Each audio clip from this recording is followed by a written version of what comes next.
Bab 1051 Kepala Iblis yang Cerdas. Pulau Bayangan adalah pemandangan yang sibuk, dan Yunxing juga telah kembali ke kedamaiannya yang dulu. Namun di kedalaman langit berbintang, bayangan iblis yang tak terhitung jumlahnya mengambang saat ini, celah-celah di kehampaan terbuka lebar, dan para iblis menunggu dan berdiri dengan tenang, seperti pelayan yang saleh. Sampai bayangan yang menakutkan itu mengembun, ribuan iblis mundur dan menundukkan kepala mereka. Kepala iblis Yunxing gemetar, dan dia berlutut. Tuan Jenderal Iblis, maafkan aku. Bayangan itu tidak pernah mengeluarkan kekuatan apapun, tetapi membuat langit berbintang sedingin es. Ruang di sekitarnya seperti pohon willow yang bergoyang, dan tampaknya tidak tahan dengan kemunculan sosok itu. Mata dalam kegelapan memandang ke bawah pada segalanya dengan acuh tak acuh. Apakah itu iblis atau kepala iblis Yunxing yang berlutut? Sulit untuk mengubah ketidakpedulian itu. Aku tidak tahu berapa lama aku berlutut, tetapi aku tidak pernah mendapat tanggapan apapun. Kepala iblis Yunxing berkeringat deras, gemetar seperti antek. Mengapa kamu gagal? Pertanyaan itu, yang tidak bisa membedakan apakah dia senang atau marah, membuat para iblis ketakutan hingga terdiam. Pemimpin iblis itu menggerakkan tenggorokannya dan memberi hormat sebagai tanggapan. Yang mulia, saya diperintahkan untuk menjaga gerbang langit berbintang.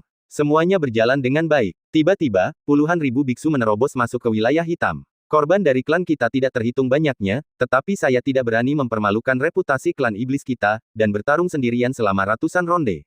Sayangnya, mereka kalah jumlah. Saya berjuang keras tetapi akhirnya kalah di kedua belah pihak dan mundur ke gerbang langit berbintang. Pada saat kritis ketika saya sedang memulihkan diri dari luka-luka saya, seorang pria botak muncul entah dari mana dan tanpa malu-malu memanfaatkan situasi. Para elit klan iblis kita bertarung sampai mati untuk melindungi gerbang langit berbintang dan tidak mundur. Akhirnya, ratusan elit berhasil menunda waktu dengan mengorbankan nyawa mereka, memungkinkan saya untuk pergi tepat waktu dan mengusir musuh yang menyerang. Pemimpin iblis itu menangis dan berbicara dengan penuh semangat. Jelaslah bahwa dialah yang dipukuli secara sepihak untuk waktu yang lama, tetapi dia mengatakan sesuatu yang sama sekali berbeda dalam beberapa patah kata.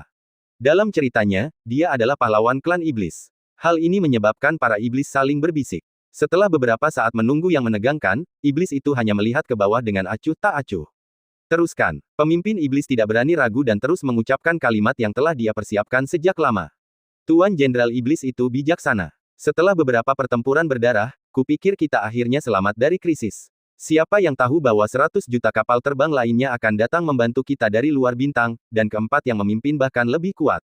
Mereka dengan mudah memusnahkan pasukan 1000 orang dari klan iblisku. Menghadapi serangan mereka, kami bertarung mati-matian, tetapi kami kalah jumlah dan kehilangan gerbang langit berbintang. Awalnya, kami ingin bertarung sampai mati dengan manusia-manusia terkutuk itu dan hidup dan mati bersama gerbang langit berbintang, tetapi ketika kami memikirkan situasi di Yunxing yang mungkin belum diketahui oleh Jenderal Iblis, kami ragu-ragu lagi dan membuat keputusan yang sulit untuk menyerahkan gerbang langit berbintang. Bagaimanapun, kematian kami bukanlah hal yang disayangkan, tetapi jika Jenderal Iblis tidak menyadari perubahan di Yunxing dan merusak tujuan besar klan iblisku, maka itu akan menjadi kerugian. Jadi, kami bertarung dan mundur, dan pada akhirnya pertempuran berakhir dengan hanya 3.000 rekan senegara yang tertinggal di belakangku, dan banyak orang lainnya dibantai oleh mereka. Saat dia mengatakan itu, pemimpin iblis itu melirik bayangan iblis yang mengerikan itu, menggigit lidahnya tanpa suara, dan memuntahkan seteguk darah. Ahem, sekarang setelah pesan itu tersampaikan, aku bersedia menanggung hukuman atas hilangnya gerbang langit berbintang. Aku berharap Jenderal Iblis akan mengeksekusiku. Setelah mengatakan ini, kepala iblis tampak sedih dan marah, dan berlutut di tanah menunggu. Namun, tidak seorang pun tahu bahwa apa yang disebut pertempuran dengan 3.000 rekan senegaranya sepenuhnya karena iblis lainnya melarikan diri dan berhamburan di kehampaan. Warna darah yang cerah menarik perhatian, dan banyak iblis saling berbisik. Melihat sekilas postur itu, para jenderal iblis dalam kegelapan juga terdiam. Setelah beberapa napas, suara dingin dan dalam keluar. Lupakan saja, itu normal bagi planet lain untuk bergegas membantu ketika koridor kuno dibuka. Bangun, itu hanya gerbang langit berbintang, itu bukan masalah besar, kita bisa membangunnya kembali di masa depan. Namun, Yunxing kecil ini juga dapat menyebabkan kerugian seperti itu bagi klan iblisku, yang agak tidak terduga. Kepala iblis berani berdiri dengan gemetar. Di antara membungkuk dan berterima kasih, dia juga meminta instruksi dengan kesetiaan penuh. Terima kasih, Tuan Jenderal Iblis. Namun, gerbang langit berbintang telah hancur, dan aku tidak berdaya untuk melawan musuh yang kuat. Apa yang harus kulakukan di masa depan? Jika ada kesempatan untuk melakukan yang terbaik bagi klan iblisku, aku akan melewati api dan air tanpa ragu-ragu. Kata-kata ini segera menarik perhatian para iblis, dan banyak bayangan iblis mengangguk perlahan. Meskipun kepala iblis Yunsing lemah dan menderita kekalahan yang menghancurkan, yang mencoreng reputasi klan iblis, ia mampu menunjukkan tekadnya untuk bertarung sampai mati setelah mengetahui rasa malu, yang layak untuk identitas klan iblis. Di tengah mata yang mengagumi, Jenderal Iblis Utama dalam kegelapan berbicara lagi, nadanya sedikit lebih tenang. Aku memiliki hal-hal penting untuk ditangani, dan aku tidak punya waktu untuk mengurus Yunsing kecil untuk saat ini. Jarang sekali kau begitu setia, jadi aku akan menyerahkan masalah ini padamu. Nanti, kau akan kembali ke Yunsing terlebih dahulu, dan aku akan mengirim para elit klanku untuk membantu. Setelah kau bertemu dengan mereka, kau dapat mengirim mereka. Dan tugasmu adalah berbaur dengan ras manusia dan menciptakan kekacauan sebelum aku tiba. Mata kepala iblis itu berbinar ketika mendengarnya, dan dia sangat terkejut. Aku tidak pernah menyangka bahwa setelah semua omong kosong ini, aku tidak hanya menyelamatkan hidupku, tetapi aku juga mendapatkan sekelompok bawahan elit. Jika aku kembali ke Yunsing, bukankah itu akan menjadi hal yang pasti? Di masa depan, selama aku membangun sedikit jasa, aku pasti akan membalas rasa maluku sebelumnya. Mungkin, aku bahkan dapat dihargai oleh Jenderal Iblis. Semakin dia memikirkannya, semakin bersemangat dia, dan pemimpin iblis itu hendak bersujud untuk berterima kasih padanya. Tetapi tiba-tiba, beberapa sosok manusia terlintas di benaknya. Kepala botak itu sudah menakutkan. Pria dengan parang itu kemudian bahkan lebih menakutkan. Ada juga seorang wanita dengan seorang prajurit surgawi. Orang-orang sialan ini bukanlah orang baik. Setelah ragu-ragu, pemimpin iblis itu membungkuk dan memberi hormat. Saya mematuhi perintah Anda. Tetapi, bolehkah saya bertanya, elit mana yang akan Anda kirim untuk membantu? Saat dia berbicara, pemimpin iblis itu tampaknya menyadari bahwa topiknya salah, dan nadanya segera menjadi serius. Tentu saja, tidaklah disayangkan bagi saya untuk mati. Merupakan kehormatan tertinggi untuk mengorbankan hidup saya demi klan iblis saya. Tetapi jika saya tidak dapat melakukannya dan menunda acara penting klan saya di masa mendatang, saya akan disalahkan atas kematian saya. Begitu dia mendengar ini, Jenderal Iblis itu juga merenung sejenak. Yah, ada benarnya juga. Bagaimana dengan ini, saya akan mengirim klan Iblis Hantu untuk datang terlebih dahulu, dan kemudian klan liar akan membantu. Sedangkan untuk elit lainnya, kami akan memutuskan sesuai dengan situasinya. Swiss. Mata pemimpin iblis itu bergetar ketika dia mendengarnya, dan dia tiba-tiba mengangkat matanya dengan percaya diri. Kali ini, itu benar-benar kejutan besar.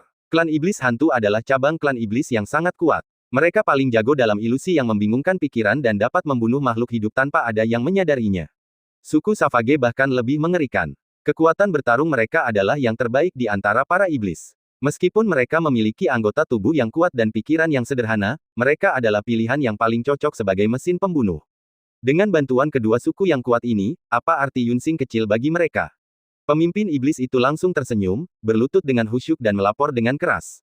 Aku pasti akan menyelesaikan misiku dan menepati kepercayaanmu. Setelah mengatakan ini, Jenderal Iblis dalam kegelapan itu mengangguk acuh tak acuh dan perlahan mengulurkan jarinya. Tiba-tiba, celah ruang muncul di tepi luar Yunsing. Itu sangat halus sehingga sulit dideteksi, tetapi itu berkedip dengan cahaya gelap yang paling disukai para iblis. Dari kejauhan, itu tampak seperti gerbang langit berbintang mini. Menyaksikan kekuatan magis seperti itu, kepercayaan diri pemimpin iblis meningkat pesat. Baiklah, ingatlah, misi ini terutama untuk menghancurkan manusia dari dalam. Semua tindakan harus dilakukan secara rahasia. Anda tidak boleh menunjukkan wajah Anda. Setelah memasuki kembali Yunsing, yang terbaik adalah memilih tempat terpencil untuk menunggu kedatangan bantuan. Jenderal Iblis dalam kegelapan itu menjelaskan lagi dengan sungguh-sungguh. Dimengerti, saya akan pergi ke Yunsing dan menunggu Anda. Dia membungkuk dalam-dalam dan segera melarikan diri ke Yunsing. Pemimpin Iblis itu sangat bersemangat saat dia berlari kencang di sepanjang bintang-bintang. Dapat diramalkan bahwa ketika para elit klan Iblis keluar, itu akan menjadi kesempatan besar baginya untuk menjadi terkenal. Ini benar-benar anugerah. Siapa sangka, itu jelas merupakan hukuman mati yang tidak dapat dia hindari, tetapi dia mengubah nasibnya dengan beberapa kata, dan dia akan memiliki bawahan yang kuat, dan dia akan dapat bangkit menjadi terkenal sejak saat itu. Jika dia hanya mengandalkan pertempuran, berapa lama dia akan memiliki kesempatan seperti itu? Inilah yang disebut penglihatan dan kecerdasan emosional. Jika bukan karena kemampuan kecil ini, bagaimana dia bisa hidup sampai hari ini? Tidak ada gunanya memiliki kultivasi yang kuat. Hanya otak yang cerdas yang bisa menjadi pria yang benar-benar kuat. Semakin dia memikirkannya, semakin dia menjadi sombong. Pemimpin iblis itu sudah penuh percaya diri dan mengagumi kecerdasannya sendiri. Namun, dia tidak melupakan instruksi Jenderal Iblis untuk mencari tempat terpencil untuk menunggu kedatangan bantuan dan tidak pernah muncul. Sejauh yang dia tahu, ada banyak pesawat tingkat rendah kecil yang melekat pada Yunsing. Pesawat tingkat rendah ini jarang dikunjungi oleh para master, dan mereka tidak mungkin menarik perhatian. Tempat-tempat seperti itu cocok untuk mereka bertemu. Setelah pertemuan, mereka akan mengembangkannya menjadi base camp, dan kemudian personel akan menyebar dari sini dan menyelinap ke Yunsing untuk menyebabkan kehancuran. Hehe, itu hanya rencana yang sempurna. Dengan tawa jahat, kepala iblis itu merobek ruang dan memasuki pesawat kecil sesuka hati. Dan dia menemukan sebuah danau di pesawat dan bersembunyi. Bab 1052 Aku benar-benar tidak sakit. Puluhan ribu mil jauhnya, desa Taoyuan. Terdengar suara berisik di halaman. Kakak, aku benar-benar melihat senior Yi Feng, mengapa kau tidak percaya? Biar ku beritahu, aku sudah melihat senior lebih dari sekali. Waktu sebelumnya, ada Taozi sebagai saksi. Itu jelas bukan omong kosong. Zui Wuya memperhatikan adik laki-lakinya bergumam, tetapi dia tidak mengatakan sepatah kata pun. Semakin dia melihat, semakin muram ekspresinya, dan matanya menjadi sedikit rumit. Kakak, mengapa kita tidak pergi ke halaman Funantian hari ini dan menunggu, kita pasti akan menunggu senior Yi Feng. Setelah kata-kata jahat itu keluar, Zui Wuya akhirnya menghela nafas. Hei, masuklah. Setelah suara itu jatuh, 6 orang suci lainnya melangkah masuk ke gubuk bersama. Dipimpin oleh Luo Hongfei, mereka semua berdiri diam pada saat ini. Itu jelas merupakan reuni setelah beberapa hari, tetapi keenam lelaki tua itu tidak memiliki kegembiraan di wajah mereka, mereka juga tidak merasa lega dengan terobosan kultivasi mereka.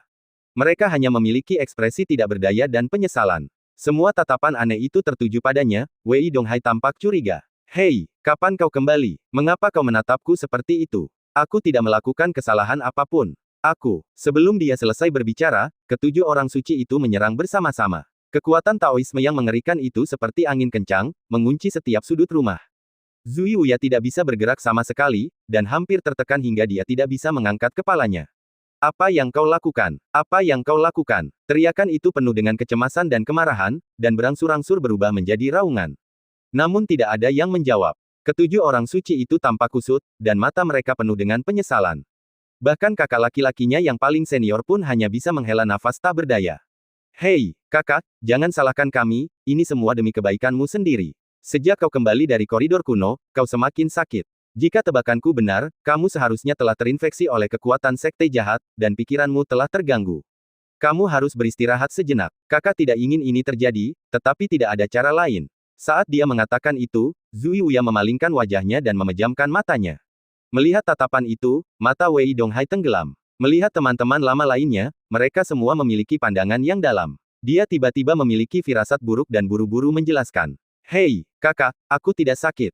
Kakak, aku benar-benar tidak sakit, lihat baik-baik. Aku benar-benar tidak berbohong kepadamu. Melihat penampilan Wei Donghai yang histeris, beberapa orang suci tampak tidak berdaya. Ini semakin mirip. Zui Wuya juga mengeraskan hatinya dan mengangguk sebagai jawaban dengan wajah tegas. Ah, ya, kamu tidak sakit. Dia tidak membantah Wei Donghai. Dengan sekilas pandang, beberapa orang mengambil tindakan sendiri, mengunci Wei Donghai ke dalam ruang rahasia, dan mengikatnya dengan simpul sihir khusus. Seorang mantan teman baik tiba-tiba diikat di sebuah ruang rahasia. Dia tampak sangat malu, dan para orang suci ragu-ragu. Sebelum pergi, Luo Hongfei menatap teman-temannya dengan suara yang dalam. Semuanya, apakah kita bertindak terlalu jauh? Bahkan jika saudara Wei histeris, mungkin ada cara yang lebih baik. Sebelum yang lain berbicara, Zui Wuya menyela dengan suara yang dalam.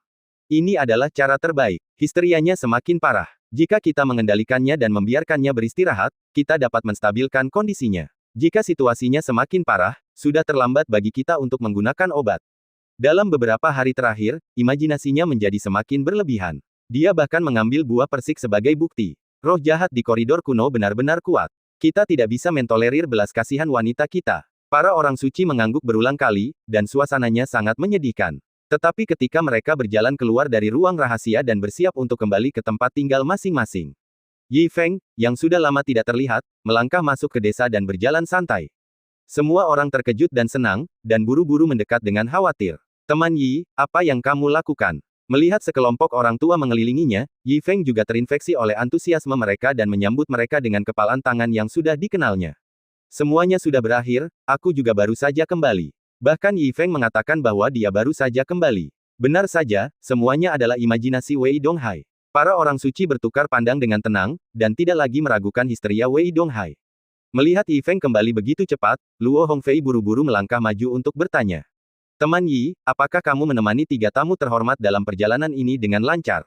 Pertanyaan ini membuat Yi Feng tampak tertekan. Hei, jangan sebutkan itu. Sebuah kata santai langsung menegangkan pikiran 7 orang suci. Ada apa? Mungkinkah Yi Feng mendesah tanpa berkata-kata, dengan ekspresi putus asa di matanya. Dalam perjalanan, mereka memintaku untuk menjadi pemandu mereka, tetapi mereka pulang sebelum aku sempat membimbing mereka. Aku bahkan tidak melihat bayangan iblis yang kuat. Aku hanya bertemu sekelompok monster kembung di sepanjang jalan. 7 orang suci itu bingung. Apakah bencana iblis legendaris baru saja berakhir?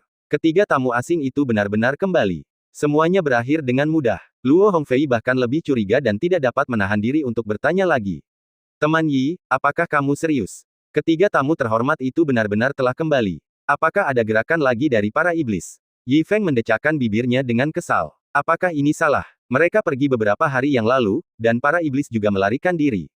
Dan yang disebut gerbang langit berbintang dipotong oleh gadis itu dengan pedang. Jika kamu tidak percaya, pergilah dan lihat sendiri. Perjalanan Yi Feng hampir menjadi kegembiraan yang palsu, kecuali untuk mendapatkan beberapa pengalaman.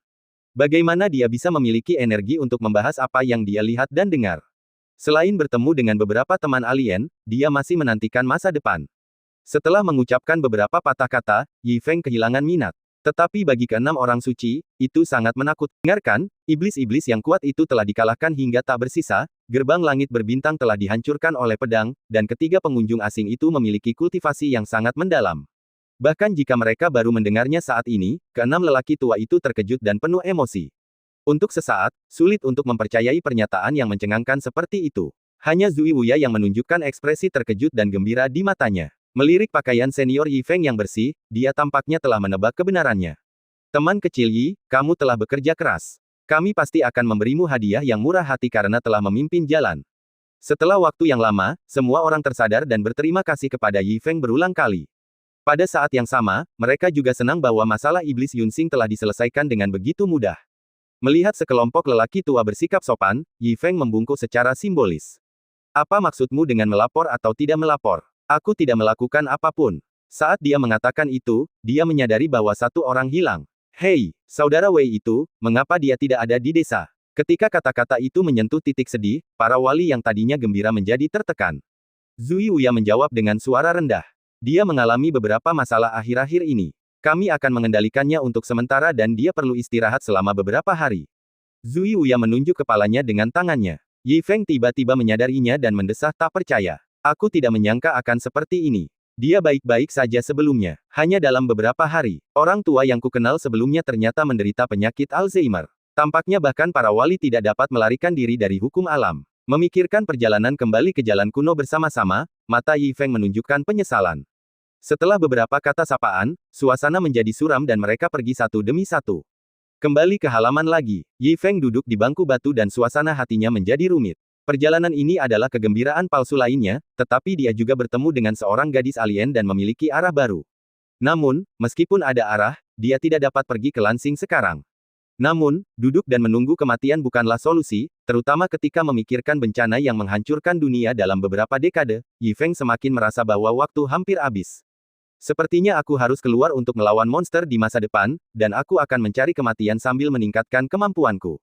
Jangan sampai terjadi bahwa aku tidak mendapatkan apapun di kedua ujungnya. Tidak ada kata-kata sepanjang malam. Halaman dipenuhi dengan sinar matahari di pagi hari. Fu Nantian bangun pagi-pagi, membuat sarapan dan bergegas keluar. Yi Feng terlalu malas untuk peduli. Dia membuat sarapan bergizi sendiri, dengan mie jenggot naga dan sepanci anggur. Setelah semangkuk mie, dia penuh energi. Mengetahui bahwa waktu hampir habis, Yi Feng memanggil Man-Man setelah makan dan minum. Setelah beberapa saat merenung, dia memberi perintah. Ayo pergi. Pergi ke gerbang langit berbintang sebelumnya. Bab 1046 sepertinya ada yang salah. Di gerbang asli langit berbintang, Yi Feng menunggangi Man-Man kembali, penuh energi. Ketika dia melihat semuanya dengan jelas, senyum tiba-tiba muncul di wajahnya. Dunia yang dulunya tertutup kabut hitam kini cerah. Lingkungan sekitar hancur, tetapi tidak ada roh jahat. Suasana sunyi dan kosong di mana-mana, dan bahkan hantu pun tidak terlihat. Bagaimana mungkin ada setan di tanah tandus yang tidak berpenghuni ini? Apakah dia akan datang ke sini dengan sia-sia? Yi Feng melompat dari Man-Man dan terus mencari di dekatnya dengan enggan. Tidak peduli bagaimana dia melihat, perubahan di sekitarnya telah terbalik. Jalan panjang tulang berubah menjadi debu, dan langit cerah dan matahari bersinar. Butuh banyak upaya untuk menemukan beberapa setan kecil yang licik bersembunyi di kegelapan. Pengalaman itu menyedihkan, dan itu tidak cukup untuk mengimbangi suasana hati yang sibuk. Untungnya, dia kembali dengan semangat juang penuh, tetapi hasilnya seperti ini. Krak, Yi Feng menebas monster kecil dan menyingkirkan parang dengan kecewa. Dia menatap Man Man tanpa berkata apa-apa, dan mulai menunjukkan kecurigaan. Apakah kamu mengambil jalan yang salah? Mengapa tidak ada monster di sini? Apakah ini benar-benar tempat di mana gerbang langit berbintang sebelumnya? Begitu suara itu jatuh, Man Man gemetar ketakutan. Dia terus meludahkan gelembung dari mulutnya, dan dua antena di kepalanya menyembul. Ci. Yi Feng menatap dengan curiga dan menoleh ke arah yang ditunjukkan oleh antena itu. Tampaknya ada cahaya panjang dan tipis di kejauhan. Sekilas, itu membentang di antara langit dan bumi, memancarkan cahaya redup. Perasaan berkabut dan gelap itu sangat mirip dengan domain hitam di masa lalu. Melihat pemandangan yang agak familiar itu, harapan muncul di mata Yi Feng. Dia buru-buru berlari mendekat sambil membawa parang. Melihat lebih dekat, ternyata itu adalah kolom cahaya redup dengan lebar lebih dari 10 kaki, seperti pintu, dan seperti celah yang robek, dengan tepi yang sangat tidak teratur, memancarkan cahaya gelap saat ini. Di dalam kolom cahaya itu, ada kegelapan yang tak berujung, dingin, dan mustahil untuk melihat apa yang ada di dalamnya. Pada saat ini, itu terus-menerus melonjak dan terjalin, dan hitam menjadi lebih murni dan lebih murni, hampir menelan cahaya di dekatnya. Di sini, mungkinkah ini adalah pintu belakang klan iblis? Ketika Yi Feng sedang belajar dengan dagunya di tangannya, fenomena kolom cahaya muncul lagi. Cahaya hitam yang awalnya gelap dan tak berujung tiba-tiba menjadi sedikit menyilaukan, dan roh jahat yang tebal dan menakutkan melonjak keluar darinya seperti asap dan debu. Kemanapun roh jahat itu lewat, tanah mulai mengering. Kemudian, telapak tangan ramping terentang darinya. Sebuah tangan tiba-tiba muncul, dan Yi Feng juga kesal dan mundur beberapa langkah. Kolom cahaya mulai melonjak terus-menerus, dan beberapa sosok melangkah keluar satu demi satu. Dalam sekejap mata, lebih dari 100 bayangan iblis muncul, dengan bau busuk yang menyengat, dan cahaya di sekitar mereka menjadi redup. Lebih dari 100 bayangan iblis melangkah dengan kuat, semuanya bermata satu dan tinggi mereka lebih dari 10 kaki membuat mata mereka yang besar terlihat sangat menakutkan. Siapapun yang melihat mereka akan ketakutan. Hanya dengan menginjak tanah, bumi mulai retak. Troll bermata satu yang memimpin memiliki senyum yang mengerikan, dan melihat sekeliling dengan jijik. Hehehe, merupakan kehormatan besar bagi klan iblis hantu kita untuk mendarat di planet yang tandus seperti itu. Kepala iblis bintang awan benar-benar sia-sia, dan sulit baginya untuk menaklukkan bahkan tanah yang tandus seperti itu. Para iblis di belakangnya tertawa keras, dan aura pembunuh itu luar biasa. Hahaha, setelah para iblis tertawa keras, mereka melihat seorang manusia berdiri di depan mereka. Jika bukan karena pisau besar yang cemerlang di tangannya, akan sulit bagi mereka untuk memperhatikannya dengan sosok dan napasnya yang lemah. Seorang troll membuka satu matanya lebar-lebar, dan kekuatan yang mengerikan tiba-tiba menutupinya. Tetapi pria itu sama sekali tidak takut, dan tidak ada reaksi. Troll yang memimpin memarahi. Minggir, kau bahkan tidak bisa menakuti manusia kecil, kau benar-benar sia-sia. Saat dia berkata, dia menatapnya dengan mata terbuka lebar. Tiba-tiba, pikiran-pikiran buruk menyapu seperti air pasang. Kebencian, kemarahan, ketakutan, semua jenis emosi kotor berkumpul dan melonjak, mengelilingi tubuh Yi Feng, dan pada saat yang sama, ada penindasan mental yang mengerikan, dan bahkan bumi di sekitarnya sedikit bergetar. Yang aneh adalah bahwa tidak peduli bagaimana para troll menatapnya, Yi Feng tetap tidak menunjukkan rasa sakit. Bagaimana mungkin? Serangan mental klan iblis hantuku sebenarnya tidak efektif. Manusia, apakah kau tidak takut pada kami? Klan iblis hantu. Kelompok orang ini memang klan iblis. Awalnya aku berpikir bahwa aku akan menjadi petarung yang buruk kali ini, tetapi aku tidak menyangka akan mendapatkan keuntungan yang tidak terduga. Dengan sekitar 100 harta karun pengalaman, itu tidak sia-sia. Mengambil parang, Yi Feng menunjukkan seteguk gigi putih besar. Hei, keberuntunganku sangat bagus. Dengan ayunan parang, parang itu menembus udara dengan suara yang tajam. Krak, troll yang memimpin terbelah menjadi dua, dan kelompok Phantom Demons tiba-tiba berubah warna. Mata Yi Feng penuh dengan kegembiraan. Pengalaman yang tersirat dalam benaknya tiba-tiba meroket, lebih banyak dari monster yang telah dibunuhnya sebelumnya. Kelompok monster bermata besar ini jelek, tetapi mereka adalah harta karun pengalaman yang besar. Anda tidak dapat menilai iblis dari penampilannya. Itu benar-benar tidak terduga. Hei, jangan pernah berpikir untuk melarikan diri. Dengan gembira, Yi Feng bergegas mendekat dengan parang. Sebelum kelompok iblis itu bisa bereaksi, mereka mendengar beberapa klik, dan beberapa rekan iblis lainnya tewas di tempat. Pria itu tidak menunjukkan belas kasihan dan terus mengayunkan pedangnya ke depan. Senyumnya yang cemerlang seperti iblis. Phantom Demons sudah membuat kulit kepala mereka mati rasa. Seketika, ratapan pecah, dan celah di angkasa berubah menjadi api penyucian iblis. Dalam waktu kurang dari sebatang dupa, sekelompok monster bermata besar ditebas ke tanah, dan Yi Feng menyingkirkan pedang panjangnya dengan enggan. Melihat kembali ke kolom cahaya di belakangnya, dia sudah membuat rencana jangka panjang. Ini pasti pintu belakang klan iblis. Karena ada sekelompok bayi berpengalaman besar, mungkin ada gelombang kedua. Dalam hal ini, saya akan menunggu dan melihat, dan akan sangat bagus untuk mendapatkan pengalaman melalui pintu belakang. Cek, aku benar-benar jenius. Rencananya sudah direncanakan dengan matang, dan mata Yi Feng penuh dengan harapan. Dia mengeluarkan telur lokal dan labu anggur tanpa terburu-buru, dan makan serta minum untuk mengisi kembali energinya. Persiapan untuk pertarungan besar telah dimulai. Jauh di luar kota Pingjiang, pemandangan di tepi danau kecil itu indah. Beberapa pria dan wanita tua masih tinggal di jalan setapak di danau, beberapa memancing, beberapa menari. Semuanya tampak sangat tenang, tetapi sebenarnya, ada bayangan gelap yang tersembunyi di timur tepi danau yang gelap. Beberapa burung terbang di atas kepalanya, tetapi mereka tidak terganggu olehnya. Napas telah hampir menyatu dengan sempurna ke dalam dunia ini, seperti rumput, pohon, tanah, dan batu. Aku dapat memiliki status yang kumiliki saat ini, tidak hanya mengandalkan kebijaksanaan. Tanpa bakat dan pengetahuan yang nyata, bagaimana aku bisa mencapai hal-hal besar? Bakatku untuk bersembunyi tidak akan pernah ditemukan oleh orang lain. Meskipun dia berkata demikian, mata iblis itu perlahan-lahan menunjukkan keraguan. Dia melihat sekeliling dengan tenang, dan selalu tenang. Sepertinya ada sesuatu yang salah. Matahari hampir terbenam, dan dia telah tertidur di sini selama seharian, tetapi dia tidak mendeteksi adanya napas dari para elit iblis, juga tidak menerima transmisi suara apapun. Pemimpin iblis mulai menunjukkan keraguan, melihat sekeliling dengan bingung. Apakah Jenderal Iblis begitu tidak dapat diandalkan? Secara logis, kelompok elit pertama kita seharusnya telah tiba di Yunsing. Apakah saya telah tertipu? Seharusnya tidak. Setelah ragu-ragu berulang kali, pemimpin iblis akhirnya tenang. Ini adalah kesempatan sekali seumur hidup untuk melakukan perbuatan baik. Anda harus bersabar. Semua elit suku kita dipindahkan ke sini. Mereka jauh dari planet lain. Wajar jika mereka belum tiba untuk sementara waktu. Selama Anda para elit membantu, akan mudah untuk melakukan perbuatan baik. Tidak masalah jika Anda menunggu beberapa hari lagi. Secara bertahap menstabilkan pikirannya, pemimpin iblis dengan sabar bersembunyi di kegelapan di tepi danau.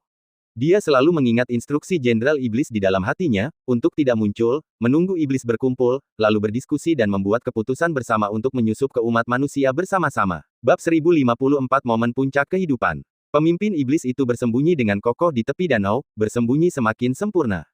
Tanpa ia sadari, di seberang danau itu, ada sosok yang bersembunyi lebih kuat darinya. Entah itu saat bersembunyi atau lenyapnya napas sepenuhnya, ia bisa disebut senior. Jauh di dalam alang-alang, ada beberapa gundukan di tepi pantai. Gundukan-gundukan itu tampak besar dan kecil, dan telah terpapar angin dan hujan selama bertahun-tahun. Permukaannya telah memadat menjadi balok-balok, hampir seperti beberapa gunung mini, yang cukup untuk menunjukkan jejak waktu. Di gundukan yang paling tidak mencolok, misi telah bersembunyi di sana selama beberapa tahun. Rumput liar tumbuh di kepalanya, yang tingginya 3 kaki, dan ada beberapa bunga kuning yang bermekaran. Ia benar-benar menyatu dengan lingkungan tepi sungai, dan sulit untuk memperhatikan bahkan jika ada seseorang di dekatnya. Pada saat ini, ia melihat ke pulau yang jauh, dan segala sesuatu di sekitarnya tidak lagi ia pedulikan. Hari itu cerah lagi, misi bergumam pelan, dan sedikit kekesalan muncul di matanya. Mengapa orang dewasa belum kembali? Sepertinya pulau ini sedikit lebih sulit dari yang kukira. Memikirkan hal ini, misi tidak bisa menahan rasa malu karena kejengkelan yang baru saja muncul. Hei, kondisi pikiranku masih belum cukup. Hanya saja aku telah menunggu di sini selama beberapa tahun, tetapi aku benar-benar memiliki emosi yang aneh. Itu benar-benar salah. Aku khawatir orang dewasa masih berjuang untuk tujuan besar, membayar ribuan kali lebih banyak dariku, dan kesulitannya di luar imajinasi. Aku bahkan tidak bisa melakukan sedikit pekerjaan. Aku hanya perlu menunggu di sini dengan mudah, tetapi aku tidak memiliki kesabaran bahkan untuk menunggu. Itu benar-benar memalukan. Jika orang dewasa tahu bahwa aku sangat terburu-buru di masa depan, bagaimana aku masih bisa melakukan pekerjaanku? Berpikir kembali ke jalur yang benar, mata misi menjadi tegas. Baiklah, karena aku sudah menunggu selama beberapa tahun, aku tidak boleh goyah dalam kondisi pikiranku, jika tidak, bukankah semua usahaku sebelumnya akan sia-sia? Dengan kondisi pikiran seperti itu, bagaimana aku bisa mencapai hal-hal besar di masa depan? Saat dia berkata, dia mengangguk pelan, ekspresinya sangat tegas. Ya, tunggu sampai mati. Setelah bergumam untuk menyemangati dirinya sendiri, misi benar-benar menahan napasnya, matanya tertuju pada pulau di kejauhan. Dalam sekejap mata, sudah 2 hari kemudian. Di tengah domain hitam, di luar celah ruang angkasa, tanah penuh dengan sisa-sisa mayat iblis. Ada monster bermata besar dengan penampilan khusus, dan sekelompok monster berotot yang baru saja ditebas ke tanah, hampir memenuhi pinggiran retakan, yang tampak sangat spektakuler. Orang barbar terakhir memiliki ketakutan di matanya, dan tubuhnya yang besar perlahan jatuh. Bagus sekali. Yi Feng menyingkirkan parangnya, dengan senyum bahagia di wajahnya. Meskipun kedua kelompok monster ini tampak jelek, mereka memiliki banyak pengalaman. Total monster yang kurang dari 300 membuatnya naik level lagi. Gelar bayi dengan pengalaman besar memang pantas. Anda tidak dapat menilai seseorang dari penampilannya, dan hal yang sama berlaku untuk monster. Yi Feng tidak menyangka bahwa kelompok monster dengan penampilan aneh ini sebenarnya memiliki banyak pengalaman yang tak terduga. Kejutan dan keuntungan melonjak ke alisnya, dan dia tidak bisa tidak menantikannya. Jika ada beberapa gelombang lagi, itu akan lebih baik. Tawa ringan terdengar, dan monster berotot di tanah, yang berjuang untuk bertahan hidup, melebarkan matanya. Iblis. Dia berteriak ketakutan, dan kemudian tidak ada napas. Di matanya yang lebar, masih ada kebencian dan ketakutan. Yi Feng melihat semua kebisingan itu, tetapi dia mengabaikannya. Dia bahkan mendirikan tenda kecil di sebelahnya, tempat dia makan, minum, buang air besar dan buang air kecil, dan bertekad untuk tidak membiarkan monster manapun pergi.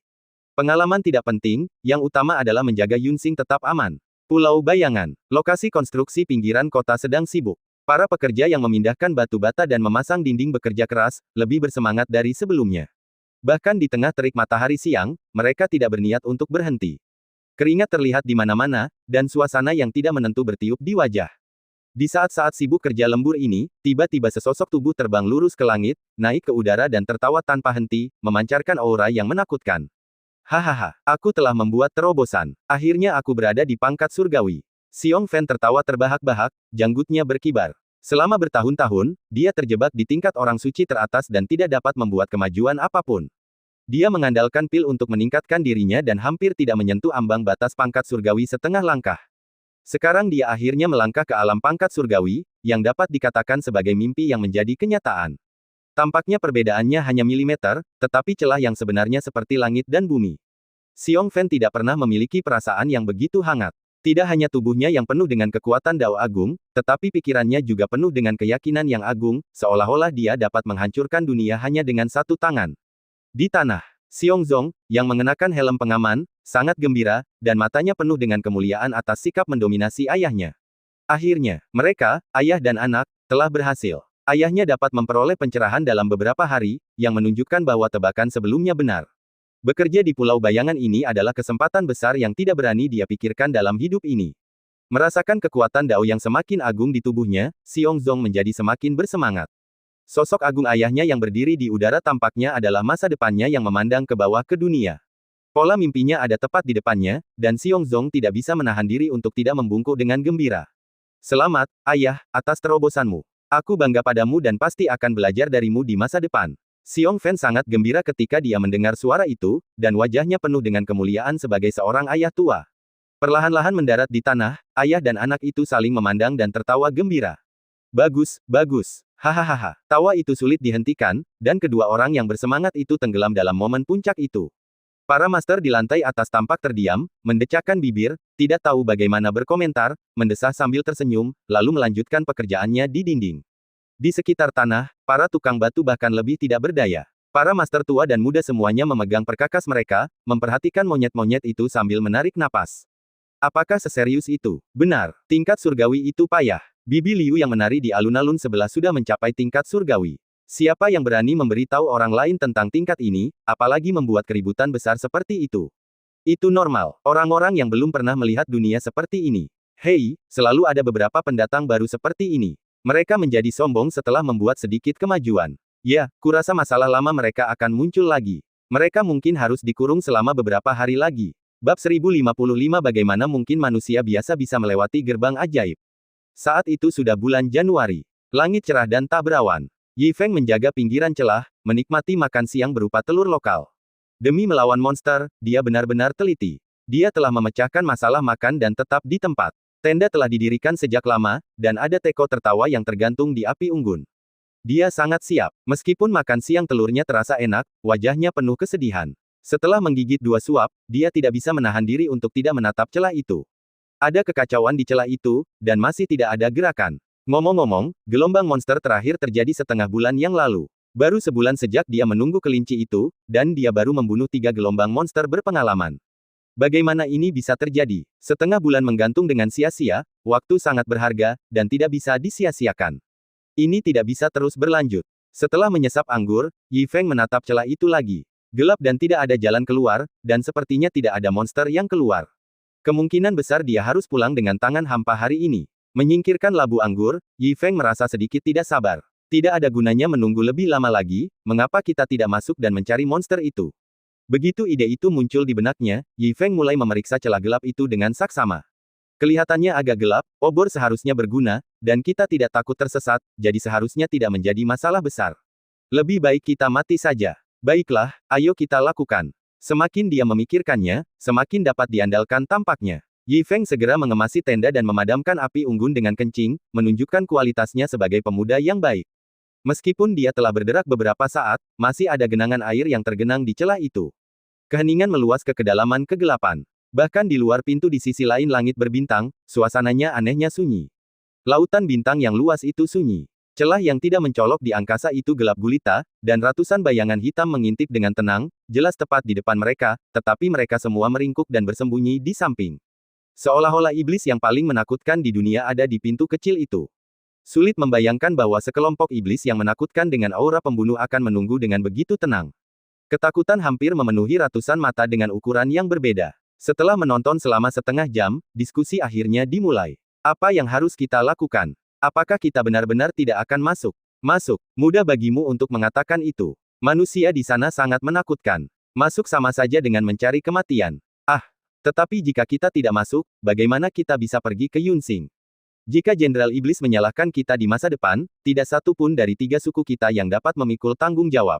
Ratusan iblis berbisik, tampak seperti mereka berada dalam dilema. Setelah berdiskusi cukup lama, semua iblis itu menatap manusia pohon kering di depan. Pohon tua yang kering itu tingginya hanya 7 kaki, tetapi sangat kokoh. Kulitnya ditutupi dengan selokan, seolah-olah telah mengalami tahun-tahun yang tak berujung. Siapa yang mau melakukan hal bodoh seperti itu untuk mati? Pintu ini jelas bukan untuk kamu masuki. Dia berkata perlahan. Tidak masuk. Setelah beberapa saat berbisik-bisik di antara para iblis, secara mengejutkan, tidak ada yang membantah, tetapi malah berkata dengan patuh, Yang Mulia Pohon, kamu selalu banyak akal dan lebih mahir dalam menyusun strategi daripada klan iblis hantu. Karena kamu mengatakan kita tidak bisa masuk, maka kita tidak akan masuk. Singkatnya, kedua klan kita akan mengikuti kata-kata Yang Mulia Pohon. Saat berbicara, mata para kapten dari kedua klan itu bersinar dengan kelicikan. Ini jelas merupakan awal dari pengalihan kesalahan. Pertama, perjelas hubungan Tuan Pelayan dan salahkan pohon tua itu. Bahkan jika Yang Mulia Iblis menyalahkan mereka di masa depan, mereka hanya perlu mengatakan bahwa mereka mematuhi kata-kata Yang Mulia Pohon, dan semua kesalahan dan konsekuensinya secara alami akan ditanggung oleh senior ini. Para iblis pada dasarnya kejam dan licik, dan mereka terlahir dengan perhitungan diam-diam semacam ini. Sekelompok junior membungkuk satu demi satu, dan ratusan bayangan iblis tampak seperti mereka patuh. Yang Mulia Pohon tersenyum acuh tak acuh, dan bibirnya yang kering menguraikan lengkungan percaya diri. Aku hanya mengatakan bahwa kita tidak bisa masuk sekarang, bukan berarti kita akan pergi. Manusia terkutuk itu telah menjaga di luar pintu selama sebulan. Tidak peduli seberapa sabarnya dia akan pergi cepat atau lambat jika dia tidak bergerak dalam waktu setengah bulan. Selama dia pergi, kita bisa masuk. Kalian adalah pemimpin suatu suku, tetapi kalian bahkan tidak dapat memahami ini. Suku Tengkorak Putih dan suku Semut Darah benar-benar tidak sebagus dulu. Jangan pamerkan trik kalian di hadapanku. Kata-kata itu tanpa ampun, dan suara serak itu mendominasi. Mata suku setan pohon berbinar ketika mereka mendengarnya, dan mereka penuh dengan rasa hormat kepada pemimpin mereka. Mereka secara bertahap menjadi sombong, dan cabang serta daun mereka menyebar untuk menempati lebih banyak ruang. Dua suku lainnya tercengang ketika mereka mendengar suara itu, dan hanya bisa tertawa canggung untuk menenangkan keadaan. Jadi begitulah, kamu layak menjadi Yang Mulia Pohon. Yang Mulia Pohon punya ide bagus. Ini memang solusi yang layak. Sepertinya kita hanya bisa menunggu orang itu pergi. Mengapa Yang Mulia Pohon marah? Kita semua untuk tujuan besar klan iblis. Kecuali klan iblis kerangka besar, mereka masih tidak mau membantah. Itu masuk akal pada awalnya. Kita tunggu di sini, ini solusi darurat, tetapi jika manusia itu datang dan mengejar kita, bukankah kita akan terjebak dalam satu gerakan? Menurutku, strategi ini masih bisa diperdebatkan. Pohon tua itu bersandar di celah gelap, mengangkat matanya dan tersenyum pada kerangka besar itu. Tidak heran kau mengatakan hal-hal bodoh seperti itu. Kalian semua kerangka putih adalah kerangka, kalian bahkan tidak punya otak, bagaimana kalian bisa mengingat begitu banyak hal? Baiklah, aku akan mengingatkanmu lagi. Pintu ini dibangun oleh Jenderal Iblis dengan metode rahasia tertinggi. Pintu ini penuh dengan udara gelap, roh jahat yang padat, dan turbulensi ruang angkasa. Bagi kami para iblis, ini adalah lingkungan yang paling nyaman, tetapi jika makhluk lain masuk, mereka pasti akan terbunuh. Tidak peduli seberapa kuat orang itu, dia bukanlah iblis. Bagaimana manusia biasa bisa melewati gerbang iblis? Tidak mungkin. Hahaha. Pohon tua itu tertawa sinis, mendongak dan tertawa keras, bergema di langit berbintang. Tawanya yang hangat dipenuhi dengan keyakinan akan kebijaksanaannya sendiri, dan pada saat yang sama, dia penuh dengan penghinaan terhadap iblis lain, hampir sampai pada titik memandang rendah iblis. Batang pohon bergetar karena tawa, dan dahan serta daunnya bergetar. Tepat saat dia tertawa penuh kemenangan, sekelilingnya tampak tiba-tiba menjadi sunyi. Dalam keheningan, tawanya begitu canggung. Pohon tua itu sedikit terkejut, dan perlahan-lahan menahan senyumnya. Melihat lebih dekat ke depan, dia melihat ratusan iblis membeku di langit berbintang. Tidak hanya tengkorak putih yang gemetar, tetapi bahkan iblis pohon mereka semua tegang. Setan pohon, yang dahan dan daunnya menyebar beberapa saat yang lalu, mengencangkan mahkota mereka dalam sekejap mata, dan tampak seperti payung. Postur itu lebih gugup daripada menghadapi api. Sebelum dia ragu untuk berbicara, iblis-iblis itu tiba-tiba lari, dan ratapan mereka bergema di langit berbintang. Ya Tuhan, lari! Dalam sekejap, ratusan iblis berhamburan seperti burung dan binatang buas. Apa yang sebenarnya dia lihat yang membuatnya begitu takut? Pohon tua itu bingung. Dia membelai pipinya dengan ranting, tetapi tidak merasakan sesuatu yang aneh. Segalanya sangat aneh, bahkan dia, orang bijak dari segala usia, sedikit bingung, dan wajahnya yang penuh jurang hampir keriput seperti kayu kering. Kelompok generasi muda ini, apakah mereka melihat hantu? Sambil bergumam pelan, pohon tua itu tanpa sadar menoleh.